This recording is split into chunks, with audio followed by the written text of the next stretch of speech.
طلبہ، سوال نمبر 2 ہے زبانی جواب دے۔ یہ ایسے سوالات ہے کہ اس کا جواب جو ہے نا 1-2 جملوں میں لکھنا پڑتا ہے، لہٰذا ہم اس کی زبانی ان سوالات کے جوابات جو ہیں ذرا توجہ سے سن لیں۔ حضرت عثمان غنی رضی اللہ تعالیٰ عنہ کس کی کوشش سے دائرہ اسلام میں داخل ہوئے؟ ہم نے سبق کے شروع میں بالکل پڑھ چکے تھے کہ حضرت عثمان غنی رضی اللہ تعالیٰ عنہ حضرت ابوبکر صدیق رضی اللہ تعالیٰ عنہ کی کوششوں سے اسلام میں داخل ہوئے تھے، یعنی مسلمان ہو چکے تھے۔ سوال نمبر 2 ہے حضرت عثمان غنی رضی اللہ تعالیٰ عنہ کیسا لباس پہنتے تھے؟ یہ سبق کے جو ہے نا صفحہ نمبر 17 پہ ہم پڑھ چکے تھے کہ حضرت عثمان رضی اللہ تعالیٰ عنہ نہایت سادہ، نفیس اور اجلا لباس پہنتے تھے۔ سوال نمبر 3 ہے حضرت عثمان غنی نے غزوہ تبوک کے موقع پر مسلمانوں کی کیا مدد کی؟ سوال نمبر 3 کا مختصر جواب یہ ہے کہ غزوہ تبوک کے موقع پر جب حضور صلی اللہ علیہ وسلم نے چندہ کی اپیل کی تو حضرت عثمان غنی رضی اللہ تعالیٰ عنہ نے 1/3 فوج، جس کی تعداد جو ہے نا 10,000 تھی، کے لیے تمام سامان مہیا کی، یعنی 10,000 فوج کی جو ہے نا جو ضروریات تھی، چھوٹی سی چھوٹی ضرورت بھی جو ہے نا حضرت عثمان غنی رضی اللہ تعالیٰ عنہ نے حضور صلی اللہ علیہ وسلم کے چندہ کی اپیل پر جو ہے نا پوری کی۔ پھر سوال نمبر 4 ہے کس غزوہ میں حضرت عثمان غنی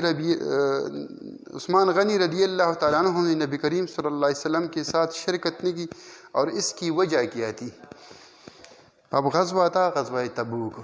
غزوہ تبوک میں حضرت عثمان غنی رضی اللہ تعالیٰ عنہ نے حضرت محمد صلی اللہ علیہ وسلم کے ساتھ شرکت نہ کی، اور اس کی وجہ یہ تھی کہ اس وقت حضرت عثمان رضی اللہ تعالیٰ عنہ کی بیوی جو ہے نہایت بیمار تھی، ان کی بیماری کی وجہ سے جو ہے نا حضرت عثمان غنی رضی اللہ تعالیٰ عنہ اس غزوے میں شرکت نہ کر سکے۔ سوال نمبر 5 ہے کیا حضرت عثمان غنی کاتب وحی تھے؟ ہاں، یہ ہم اس میں بالکل سبق کے شروع میں دوسرے پیراگراف میں پڑھ چکے تھے کہ حضرت عثمان غنی رضی اللہ تعالیٰ عنہ جو ہے نا مسلمان ہونے سے پہلے لکھنا پڑھنا جانتے تھے۔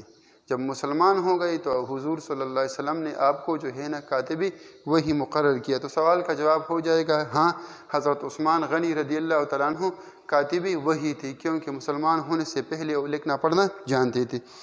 سوال نمبر 6 ہے نبی کریم صلی اللہ علیہ وسلم کی کن 2 صاحبزادیوں کا نکاح آپ صلی اللہ علیہ وسلم کے ساتھ ہوا تھا؟ تو حضرت محمد صلی اللہ علیہ وسلم کی 2 بیٹیوں حضرت رقیہ رضی اللہ تعالیٰ عنہ اور حضرت ام کلثوم کا نکاح آپ رضی اللہ تعالیٰ عنہ سے ہوا تھا۔ سوال نمبر 7 ہے بیت رضوان سے جو ہے نا کیا مراد ہے؟ سوال کا جواب یہ ہوگا کہ صلح حدیبیہ کے موقع پر نبی کریم صلی اللہ علیہ وسلم نے حضرت عثمان رضی اللہ تعالیٰ عنہ کو اپنا سفیر بنا کر قریش سے بات چیت کرنے کے لیے بھیجا۔ اس دوران یہ بات مشہور ہو گئی کہ حضرت عثمان غنی رضی اللہ تعالیٰ عنہ کو شہید کر دیا گیا ہے۔ چنانچہ نبی کریم صلی اللہ علیہ وسلم نے آپ رضی اللہ تعالیٰ عنہ کی خون کا بدلہ لینے کے لیے صحابہ سے جو بیعت لی تھی، اسی بیعت کو کہا جاتا ہے کہ یہ بیعت رضوان ہے۔ عزیز طلبہ، یہ تھے سبق کے مختصر اور مفصل سوالات کے جوابات۔ امید ہے کہ آپ جو ہے نا اس کو لکھیں گے اور زبانی ان کو یاد کرنے کی جو ہے نا کوشش کریں گے۔ والسلام۔